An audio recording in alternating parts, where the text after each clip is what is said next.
안녕하십니까. 저는 서청주교회에서 주님 섬기는 방기만이라고 합니다.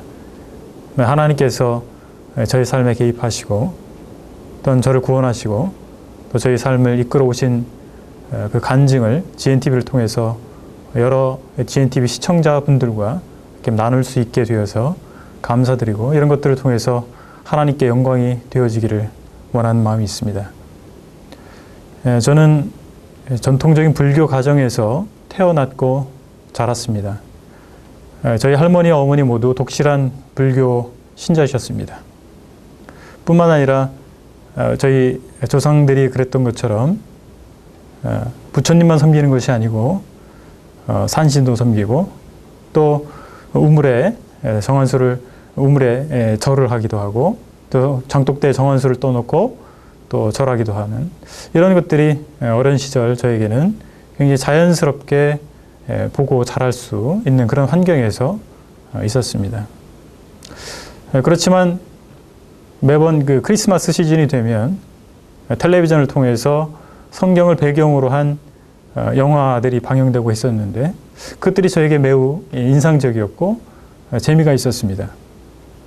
때때로 이 성창절에 친구 손에 이끌려서 친구의 권유로 교회에 가서 성화도 보기도 하고 또 인연극도 보기도 하는 것이 재미가 있었는데, 저희 어머니께서 교회 출석하는 것을 반대하시는 편이었기 때문에 한두 번 나갔던 교회 생활이 계속 이어지지는 않았습니다. 또 한편으로는 제 주변에 도덕적이지 못한 기독교인들의 모습을 보면서 교회에 대한 막연한 반감도 있기도 했습니다. 그때 제 마음 가운데 두 가지 생각이 혼란스럽게 섞여 있었던 것 같습니다. 한편으로는 이 과학적 내용에 흥미를 가지면서도, 또 다른 한편으로는 이 사후 세계와 영적인 세계를 부인할 수 없었던 그런 상황이 있었던 것 같습니다.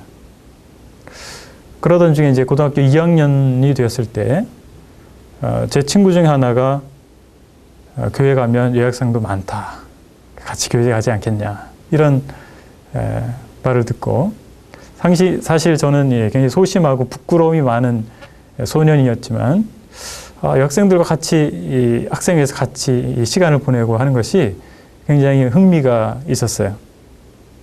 그래서 같은 해 이렇게 그때 교회를, 어떤 작은 교회를 나가게 되어졌습니다. 근데 그 해의 가을에 저희 어머니께서 갑작스런 사고로 인해서 사경을 헤매시게 됐습니다. 그래서 정말 하나님께서 어떤 분이신지, 또 예수님 어떤 분이신지 잘 모르는 가운데 있었지만 명확하지 않은 하나님에게 저희 어머니의 생명을 위해서 간절히 기도하게 됐습니다. 하나님, 정말 당신이 계시다면 제발 저희 어머니를 살려주십시오. 저희 어머니 너무 불쌍하신 분입니다. 어려서 부모를 여의시고 또 어렵게 자라시고 시집 오셔서도 마음 편히 살아보지 못한 분이십니다. 제발 저희 어머니를 살려주십시오. 그런데 그렇게 한 달이 지난 후에 어머니는 사경을 헤매시다가 결국 돌아가시고 말았습니다. 그때 제 마음 가운데 제가 그렇게 정말 당신이 살아계시다면 하나님께서 저희 어머니를 살려달라고 하는 그런 기도를 했지만, 정말 하나님이 안 계신가 보다. 하나님 있긴 뭐가 있어요. 만약 하나님 계시다면 우리 어머니처럼 불쌍하게 죽는 사람들이 왜 있어야 하는가? 왜 하나님이 계시다면 그런 사람들의 그런 불쌍함을 돌아보지 않는가? 제 마음 가운데 그런 마음들이 생겼습니다. 당시 사춘기 소년이었던 저에게 어머니의 죽음은 굉장한 충격이었습니다. 어머니의 장례를 이렇게 치는 것을 보면서, 어린 나이였지만 정말 산다라는 것은 무엇인가? 그 죽음은 어떤 의미가 있는가? 그 죽음으로 모든 것이 끝나는 것인가? 아니면 그 후에 어떤 다른 세계가 있는 것인가? 이런 막연한 고민을 하게 됐습니다. 그렇게 이제 고등학교 시절을 지내고 나서 이 대학을 진학하게 되었습니다. 그런데 이제 제가 이공계 쪽을 전공을 했습니다. 그러면서 제 공부하는 부분이 그런 진화론의 바탕을 둔 학문이었기 때문에 철저한 진화론자의 삶을 이제 살게 됐습니다. 그리고 나름대로 이제 정말 대학 생활을 즐기길 원했습니다. 친구들과 어울려서 맥주집에 가기도 하고, 뭐 자유로운 어떤 대학 생활, 고등학교 때 느끼지 못했던 그런 자유로운 대학 생활을 뭔가 즐겨보고 싶었던 그런 시절이었습니다. 그러던 중에 같은 과의 동기가 계속해서 자기 UBF라고 하는 모임이 있으니까 같이 와서 성경 공부를 해보자. 그렇게 이제 그 친구가 저에게 권유를 했습니다. 한번 그 수양회를 따라갔다가 그 이후에 이제 성경 공부를 하게 됐습니다. 그런데 그때 당시에 창세기부터 공부를 시작을 했는데 도무지 이 성경 말씀이 믿어지지가 않는 거였습니다. 그때 저는 이 빅뱅에 의해서 우주가 생겨났고 진화를 거듭해서 현재 인류가 존재하게 되었다고 믿고 있었습니다. 그런데 창세기의 이 창조 기사가 마치 그런 마음을 갖고 있는, 그런 생각을 가지고 있는 저에게는 우화처럼 보여졌습니다. 한 3주 정도 그 성경 공부 모임에 참석을 했지만 이제 흥미를 잃어버리고 더 이상 이어지지 못했습니다. 제 마음속은 마치 그 혼돈 그 자체였습니다. 다른 사람과 우주의 근원에 대해서 논쟁을 벌일 때는 빅뱅 이론을 주창을 했습니다. 그러나 제 마음속 깊은 곳에는 그것이 명쾌한 해답은 아니다 라고 하는 항변이 일어나고 있었습니다. 그러다가 이제 모든 대한민국 남자라면 가야 하는 군대를 가게 됐습니다. 이것이 저의 삶에 있어서 중대한 전환점이 되었습니다. 저는 의무대로 착출이 됐고 후반 교육을 받고 약제병으로서 연대 예하의무대에서 근무를 하게 됐습니다. 의무대에서 이제 근무를 하다 보니까 많은 이 병든 병사들, 다친 병사들, 심지어는 죽은 병사들을 목격하게 되고 그들을 다루게 되는 이런 일들을 경험하게 됐습니다. 그러면서 정말 어머니의 죽음과 함께 제 마음 가운데 혼돈되었던 그런 문제가 다시 한번 기억나게 되면서 죽음이 무엇인가? 그리고 죽음이라고 하는 것이 노인에게만 오는 것이 아니고 바로 나와 비슷한 또래의 이 젊은 병사들에게 죽음이 온 것처럼 나에게도 그렇게 죽음이 찾아올 수 있을 텐데 나는 과연 이 죽음의 문제를 어떻게 해결할 것인가? 이런 마음 가운데 어려움이 있었습니다. 과연 그러면 한 사람의 죽음이 그 사람 존재의 소멸을 의미하는 것일까? 이런 고민 중에 그것이 소멸된다고 볼 수 없다. 그러면서 어머니가 저와 교감을 나눴던 그 어머니의 인격성이 어머니의 죽음과 함께 소멸된 것은 아닌 것처럼 많은 사람들의 이 죽음이라고 하는 것이 그 사람의 인격 자체의 소멸을 의미한다고 볼 수 없다. 제 마음 가운데 그런 영혼의 존재성에 대해서, 영혼의 영혼성에 대해서 제가 성경을 읽지 않았음에도 불구하고 그런 막연한 결론을 갖게 됐습니다. 분명히 사후의 세계가 있다는 사실이죠. 그러면서 누군지는 모르겠지만 정말 성경에서 말하는 하나님인지 아니면 이슬람에서 말하는 알라인지 어떤 종교에서 말하는 절대자인지 모르겠지만 아무튼 그 명확하지 않은 그 절대자의 존재를, 창조주의 존재를 인정하게 되었습니다. 그리고 제 자신을 돌아보면서 바로 저는 지옥에 가겠구나. 지옥이 있다면 난 정말 지옥에 갈 수밖에 없구나.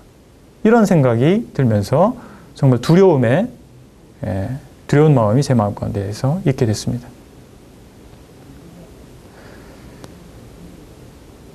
하나님께서 저에게 특별한 만남을 이 군대에서 또 허락을 하셨습니다. 제 선임병들 중에서 아주 특별한 유별난 분이 계셨습니다. 이분은 이제 삶과 그 말이 그렇게 차이가 나지 않는다. 이렇게 제가 생각이 됐고 굉장히 인격적인 분이다. 이런 생각을 하게 됐습니다. 근데 그분이 어느 날 저에게 구원의 문제에 대해서 말을 꺼냈습니다. 근데 그것이 이제 저의 마음 가운데에서 크게 어떤 작용을 했다기보다는 좀 궁금증 같은 거는 유발을 했습니다. 그러고 나서 이제 그분이 굉장히 바빴기 때문에 저하고 이제 특별히 개인적으로 이야기할 시간이 많지 않았습니다. 근데 1991년 봄 어느 일요일 오후에 그분이 저에게 한 가지 제안을 했습니다. 자기가 함께 설교 테이프를 같이 한번 들어보자. 그래서 함께 그분과 함께 2시간짜리 설교 테이프를 듣게 됐습니다. 복음을 전하는 전도 집회의 내용을 녹음한 이런 내용이었는데 그 전도 집회의 강사가 본인이 체험한 하나님에 대해서 본인이 섬겨온 하나님에 대해서 소개하는 그런 내용들이 있었습니다. 그래서 굉장히 저에게 감동이 됐습니다. 정말 하나님을 바라보고 사는 사람에게 하나님께서 먹이시고 그 삶을 걸음을 인도하시는구나. 그분이 거짓말을 하지 않는 것으로 제가 믿어졌고 그의 삶 가운데서 정말 하나님이 살아 움직이는 역사하시는 이런 모습들을 보면서 굉장히 감동이 됐어요. 그리고 정말 그리고 성경에서 말하는 하나님이 실제 하시는 건 아닌가. 그리고 정말 이 성경대로 하나님만을 바라보고 사는 이런 사람들이 있구나. 제가 보아왔던 어떤 부도덕한 말과 행동이 차이가 있는 그런 부정적인 모습의 기독교인들을 통해서 기독교라고 하는 신앙에 대해서 성경에 대해서 부정적인 생각을 가지고 있었지만 그 메시지를 들으면서 그렇지 않을 수 있구나. 성경이 잘못된 것이 아니고 사람들이 잘못된 것일 수 있구나. 이런 마음이 제 생각에 들었습니다. 그래서 그때 그 설교 테이프를 듣고 나서 그 고참 선임병이 저에게 물었습니다. 느낌이 어떠냐? 소감이 어떠냐? 그래서 제가 그런 말을 했던 기억이 있습니다. 성경을 알아봐야 되겠습니다.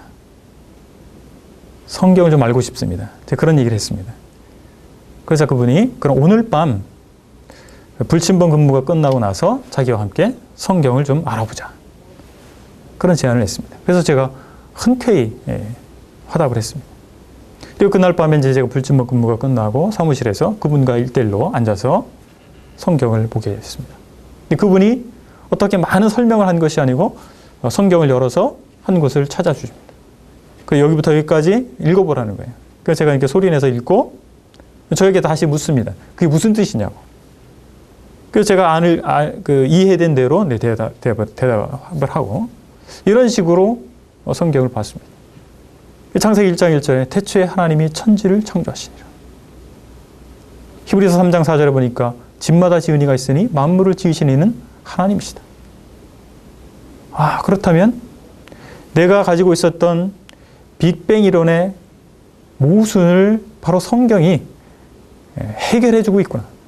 하나님께서 제1원인이신 하나님께서 모든 것의 원인이 되시는구나. 빅뱅이 제가 생각하고 있어서 신봉이었었던 빅뱅 이론의 문제점은 뭐냐면 그것의 원인에 대해서 해답이 없는 거예요. 빅뱅에 의해서 온 우주가 생겨났다라고 하는 것을 주장을 하지만 그 빅뱅의 원인은 무엇이냐? 사실 과학이라고 하는 것은 인과의 법칙입니다. 원인과 결과에 의해서 모든 것이 이루어지지 않습니까? 원인 없는 결과가 없는 것이죠. 근데 그런 모순을 가지고 있었는데 스스로 원인이 되신 하나님께서 우주를 만드셨구나. 그래서 제가 가지고 있었던 그 이론의 모순을 해결하는 그것을 제가 성경에서 발견하게 됐습니다. 그리고 이 하나님의 말씀이 태초의 말씀이 계시니라. 이 말씀이 하나님과 함께 계셨음에 이 말씀은 곧 하나님이시다. 요한복음 1장 14절에서 말씀이 육신이 되어 우리 가운데 거하심에 우리가 그의 영광을 보니 아버지의 독생자의 영광이요 은혜와 진리가 충만하더라. 하나님께서 이 땅 가운데 육신이 되어서 오셨다. 그분이 바로 예수 그리스도라는 사실을 제가 깨닫게 된 것입니다. 발견하게 됐습니다. 그리고 그분께서 나의 모든 죄를 위해서 저희 죄 때문에 영원한 멸망에 처할 수밖에 없었는데 저희 모든 죄를 지시고 십자가를 향해서 가신 세례 요한이 요한복음 1장 29절에서 예수께서 자기에게 나오심을 보고 이르되 보라 세상 죄를 지고 가는 하나님의 어린 양이로다. 바로 그 예수님께서 하나님께서 저의 죄를 지고 어린 양이 되어서 그곳으로 십자가로 올라가셨다는 사실을 제가 보면서 제 마음 가운데 정말 하나님께서 나에게 은혜를 베푸셨구나 라는 사실을 깨닫게 됐습니다. 그리고 요한일서 5장 13절에서 내가 하나님의 아들의 이름을 믿는 너희에게 이것을 쓴 것은 너희로 하여금 너희에게 영생이 있음을 알게 하려 함이라. 하나님께서 이 성경을 오래전부터 기록하고 또 많은 세월 사람들을 손을 통해서 우리 언어로 기록하게 하시고 그리고 그날 밤에 제가 읽고 있는 그 자리에까지 성경을 전해주신 목적이 여기에 있다는 사실을 제가 알게 됐습니다. 바로 나에게 영생이 있음을 알게 하기 위해서. 그래서 그날 밤에 제가 고백을 했습니다. 그분이 이제 물어봤습니다. 이제 구원 받았습니까? 구원 받았냐고. 근데 잘 모르겠어요. 제 마음 가운데 뜨거운 게 없었어요. 뭔가 이적적인 어떤 뭔가 특별한 체험이 있을 것 같았는데 그런 것들을 제가 경험하지 않았습니다. 그런데 그분이 계속해서 하나님의 말씀을 찾아주시는데 그 말씀이 저에게 증거가 되고 있었습니다. 그래, 바로 너를 위해서, 너의 구원을 위해서 바로 하나님께서, 예수님께서 이 일을 하셨다는 사실을 이렇게 보여주셨습니다. 바로 십자가상에서 그렇게 처참하게 고난을 당하시고 죽으신 이유가 무엇인가? 그것에 대해서 계속 하나님의 말씀을 통해서 확인이 됐습니다. 그래서 그날 밤 제가 고백했습니다. 구원받았습니다. 제 능력이 아니고 하나님께서 하셨습니다. 그날 이후 그 선임병이 저에게 로마서를 매일 한 달락씩 읽어갈 것을 권해줬습니다. 그리고 이제 저희 중대에 도서가 비치되어 있었는데 거기 성경이 있었어요. 그래서 그 성경을 가지고 제가 로마서를 매일 한 달락씩 읽게 됐습니다. 그런데 저는 그 전에 특별히 성경을 공부하거나 읽어보거나 이런 적이 없습니다. 교회 한두 번 나갔던 적은 있었지만 제 개인적으로 성경을 읽어본 적이 없습니다. 근데 그 로마서를 읽는데 그 말씀이 이해가 되는 것이었습니다. 참으로 신기한 일이었어요. 그 하나님 말씀이 이해가 되는 거예요. 성경 말씀이 이해가 되는 것이었습니다. 뿐만 아니라 제가 구원받았다는 사실이 더욱 명확해졌습니다. 로마서 1장 16절에 보니까 내가 복음을 부끄러워하지 아니하노니 이 복음은 모든 믿는 자에게 구원을 주시는 하나님의 능력이 되리라. 이런 말씀을 통해서 정말 하나님께서 나를 구원하셨구나. 내가 정말 믿음으로 말미암아 의로운 사람이 됐구나. 이것이 바로 하나님의 선물이구나. 이것이 바로 하나님의 은혜구나 라는 사실을 확인하게 됐습니다. 그리고 이제 한 달쯤이 지났을 때였습니다. 한 달쯤 지났을 때 제가 그 선임병들과 굉장히 이제 가깝게 지냈습니다.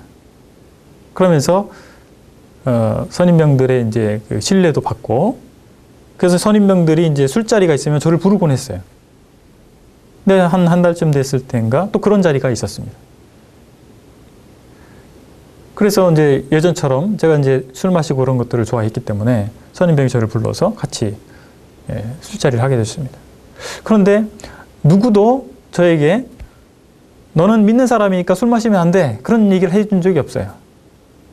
근데 그 자리에 갔는데 제가 왠지 있어서는 안 될 자리에 온 것 같은 그런 느낌을 제 마음 가운데 받았습니다. 근데 그것에 대해서 제가 노할 어떤 명분이 없었기 때문에 술자리를 같이 했어요. 술을 마시기도 하고. 근데 그 전까지는 제가 술을 마시고 이렇게 하게 되면 기분이 굉장히 좋았고 그런 분위기도 굉장히 즐겼던 사람입니다. 근데 이제 술을 마시고 그 자리가 파하고 나서 제 사무실에 와서 앉아 있는데 굉장히 마음이 괴로웠어요. 제 스스로 뭔가 이것은 아닌데라고 하는 그런 양심의 하소연이 일어나고 있었습니다. 그래서 앉아 있는데 너무 마음이 괴로웠고 그랬습니다. 그래서 어느새 뺨에 뭔가 뜨거운 것이 흐르고 있었습니다. 제 마음 가운데서 정말 내가 이렇게 사는 것은 아닌데 라고 하는 그런 마음 가운데서 눈물을 흘리고 있었던 것입니다. 그때 저에게 복음을 전해준 그 선임병이 저희 사무실에 들어왔어요. 그래서 제 어깨에 손을 얹고 내가 한때 너의 신앙에 대해서 좀 의심했었다. 그런데 지금 오늘 너의 모습을 보니까 너의 마음 가운데 정말 주의 성령께서 계신 것을 내가 확인했다. 그런 얘기를 하시더라고요. 근데 저는 그때 그게 무슨 말인지 몰랐어요. 그냥 그때 그 상황이 굉장히 괴로웠고 이래서는 안 된다라고 하는 어떤 그런 마음 가운데 그런 것이 있었습니다. 근데 그분이 그런 말씀을 하면서 송충이는 솔잎을 먹어야 된다. 그래서 정말 하나님 믿는 사람은 새로운 탄생, 새 사람이 됐기 때문에 새로운 사람이 먹어야 할 것을 먹고 새로운 사람이 있어야 할 곳에 있어야 한다. 전혀 삶의 방식이 달라지는 것이다. 그러면서 너의 간증을 한번 글로 써봐라. 그런 얘기를 했습니다. 그래서 간증이 뭔지 잘 몰랐거든요. 근데 소책자가 몇 권이 있었습니다. 그분이 소책자를 보여주면서 이런 게 바로 간증이다. 자기가 경험한 하나님에 대해서 글로 한번 써보는 것이다. 그에게 너의 신앙을 분명히 하는 데서 더 도움이 될 것이다. 그런 얘기를 해줬습니다. 그래서 읽어보니까 뭐 별 내용이 없었어요. 그냥 내가 어떻게 하나님을 만나게 됐는지 그런 내용들이었습니다. 그래서 제가 간증문을 썼습니다. 제가 쓴 간증문이 이제 그분에게 드리니까 그분이 춘천교회 형제님이었습니다. 춘천교회에 보내신 것 같아요. 근데 어느 날 그 선임병이 저에게 얘기를 했습니다. 오늘 너 면회로 올 텐데 그때 나가서 침례를 받게 될 거다. 그래서 침례가 뭔지에 대해서 설명을 해줬어요. 믿는 사람은 당연히 받는 것이다. 내가 하나님의 자녀라면 침례 순종해야 된다. 그런 말씀을 해주셨습니다. 그래서 제가 안 할 이유가 없더라고요. 그때 춘천교회에서 한 20여 명의 한 30명 가까이 되시는 형제자매님들이 면회로 오셨어요. 부대로. 그 선임명과 저를 면회를 하셨습니다. 그리고 이 부대 가까운 이 개울에 가서 그분들이 이제 제가 침례 받을 옷을 싸가지고 오시고 그래서 그 옷으로 갈아입고 그곳에서 침례를 받게 됐습니다. 그때의 그 느낌과 그때의 기억이 지금도 제 마음 가운데 생생하게 살아있습니다. 그리고 그때 해주셨던 춘천교회 형제자매님들이 교제해 주셨던 그런 많은 아름다운 교제와 섬김이 제 삶 가운데에서 마치 밑거름과 같이 그렇게 남아있는 것을 말씀드릴 수가 있습니다.